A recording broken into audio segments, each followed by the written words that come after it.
Alright, so I'm out here again. We're going to do a little cutting with the John Deere. It's not too bad. I thought this would be a lot worse. Doesn't look too bad. The opposite end here behind me, take a look at that. I think they must be putting in either underground service or maybe somebody's upgrading their service. And I'm down at that end where that green metal box is. They got there's underground power there, but then there's overhead that goes through the house on the end. I'm thinking that they're putting in underground because they got everything marked down there, all the telephone and the electric that is underground. I'm assuming if they got everything marked, they must be going under the road and over. Overhead's not a real good deal here. I know the neighbors talked about how there's plenty of outages, and I can imagine you don't even need a good storm, you just need a good wind and a branch to take out this line, and that takes out this whole block of customers here. So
Alright, after looking this over, maybe they're going to put some underground in.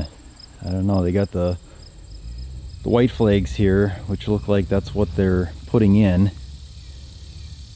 And unless the orange flags are telephone, I think they maybe just came through and marked all the way down, because they're marked all the way down the road, which looks like it's further than what it needs to be, and the white flag doesn't go that far. And actually there's a white flag over in the neighbor's yard there, so that's got to be what they're doing, is putting in underground. So we didn't really mess around with this, I just left it. I wasn't going to cut it because they got it all marked. But you can tell it does a pretty good job. So it turns out pretty good. This here is packed down because he was riding a four-wheeler on it. But it does a pretty decent job, and I've been trying now to get a little bit closer to the trees here to try to trim up some of the brush that's right alongside the edge here. And there's a big tree right here.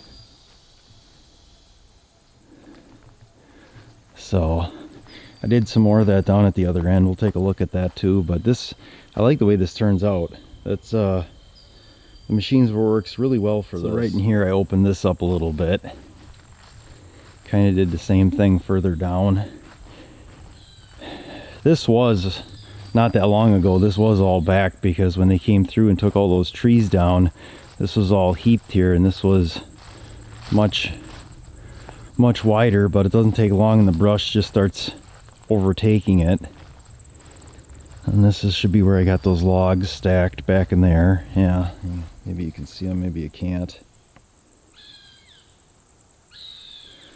Back in there, so I opened that up a little bit, and then just as much as I could, but like in here there's like a mound or stump. Yeah, there's a stump in there, so stuff like that you'd have to get with the chainsaw to get any closer, but just to get it trimmed back a little bit further, because it just keeps coming out further and further.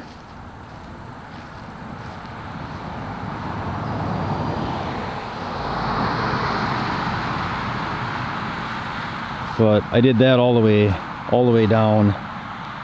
Once I got all the grass cut, you can kind of see where the brown is. I trimmed it in a little bit more, but there still are some stumps in there, so I got to be careful.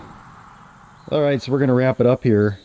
Just a couple thoughts about this. I like this machine. I think based on the price point and what it offers, it does everything I need it to do. You know, I know there's some people that would complain that the loader doesn't lift enough. Probably not, but this is a pretty small machine. It's only rated at 25 horse, which is not what's at the PTO. The PTO is significantly less. I know there's complaints about, oh, the seat doesn't have armrests and that the loader control should be mounted on the fender.